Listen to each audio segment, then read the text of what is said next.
everybody, it's Ian the Off Kilter Crafter. I hope you're having a great day today. Today I'm going to be showing you how to put together these 6 awesome inlaid die cut cards. Now they're very easy to do.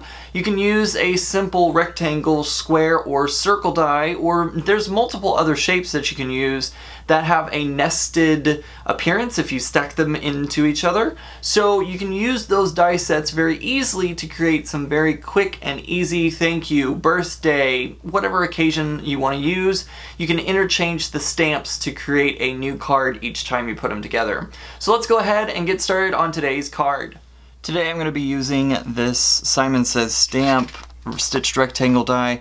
You've seen me use this one almost every single card now. This has become one of my absolute favorite die sets. I love how well it creates such a great kind of border on each one, and this one has both stitching on the outside of the rectangle and on the inside of the rectangle. Oh, somebody's periscoping. So we're gonna go ahead and get started by putting these dies back together again. I've already cut them apart, so in order to complete today's card, I need to put them all back together again and tape them so that way they can stay together as I'm sending them through the die cut machine multiple times.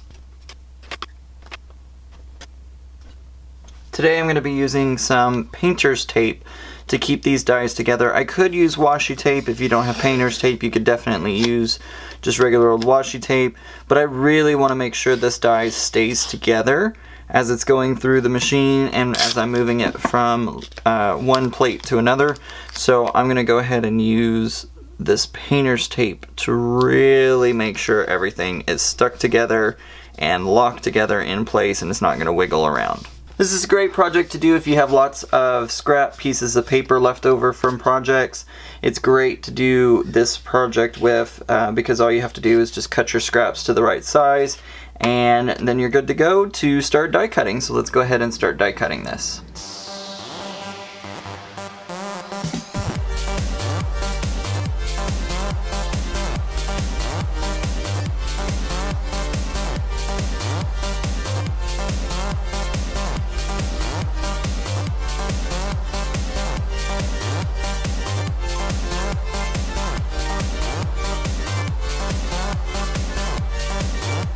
Alright, now that I have gotten all of my pieces cut out, I'm going to go ahead and pull the tape off of these dies. I'm now just going to go ahead and cut some of the largest panels because I want something to attach these panels to.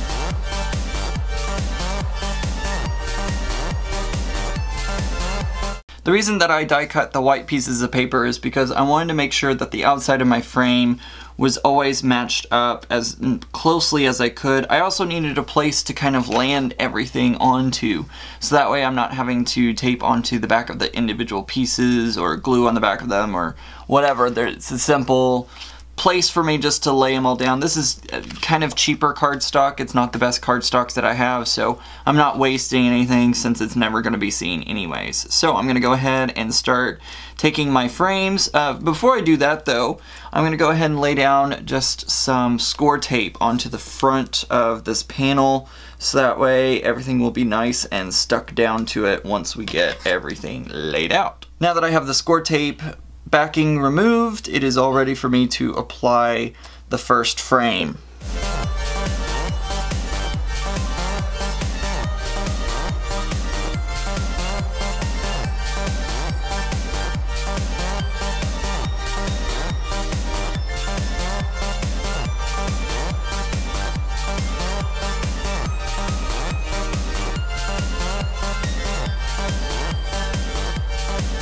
So there I have all of the squares filled in and they fit nicely, so let's go ahead and do that for the rest of the cards.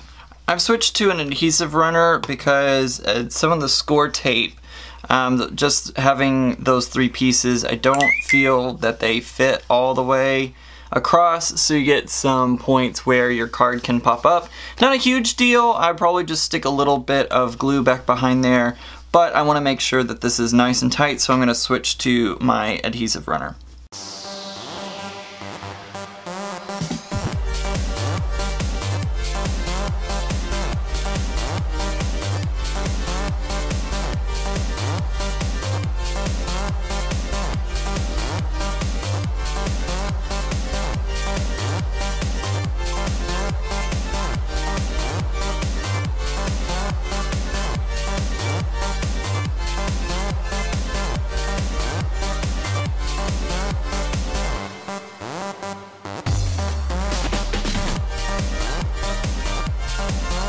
Today I'm going to be using this stamp set. It is S1508, or Framed, which was a stamp of the month from Close to My Heart.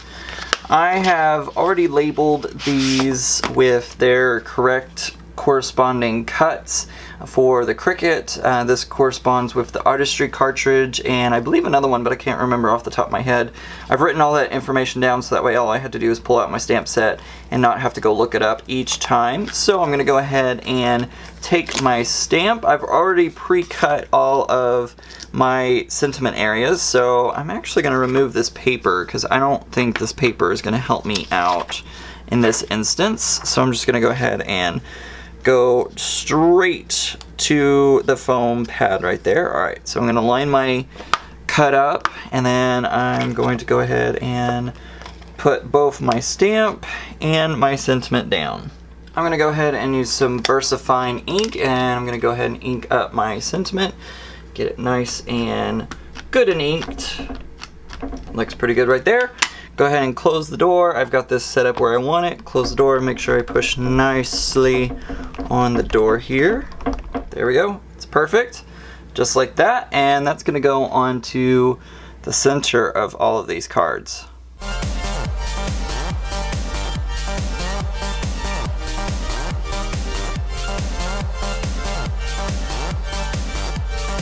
Now some of you might be saying, Ian, you don't like your Misty. In your review you said you don't know if it would be worth the money. Okay, so I can admit when I might be wrong. I do love how convenient and easy it is that I can stamp stuff repeatedly just like these.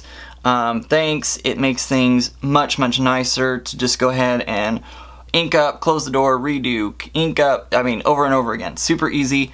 Again, I'm still not 100% pleased with this one because the vinyl cover, this is the old one that has the silk screened cover on it. Now that they're starting to laser etch these into the acrylic, I might like it a lot better. And I would definitely like to try out the smaller one, the card-sized one. Especially for things like this, I don't need this whole huge area just to do a small little piece. So I definitely think the Mini Misty is going to be something that I'm going to add to my wish list. Alright, I have my card bases, which are 110 pound cardstock Nina Solar White. This is my standard card base material that I go to, and I'm going to go ahead and put my card panels on those and get that started. Alright, so here's a mistake that I just did. I taped up or added the ATC adhesive onto my card panel, or my card base instead of the card panel. So all I have to do is take my thumb and just kind of rub it off. It comes off fairly nicely. You just got to work at it a little bit.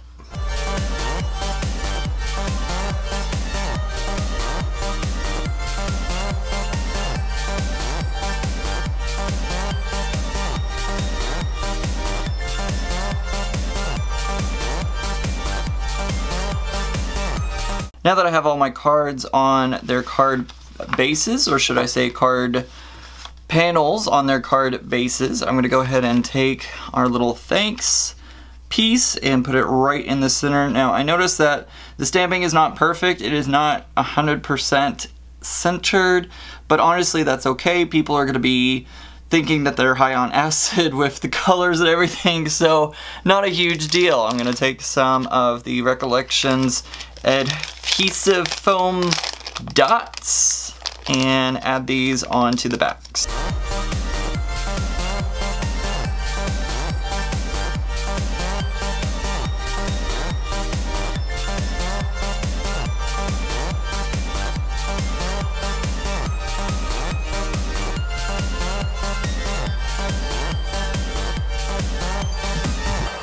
So as you can see, it did not take long at all to get 6 cards ready to go. Now you don't have to do the rainbow effect. You can use 2 different colors if you want to use 2 different colors back and forth, if there's some sort of maybe specific event like a wedding or something like that where you wanted to use colors that are incorporated from that event. You can easily use 2 or just 3 colors in order to do this design.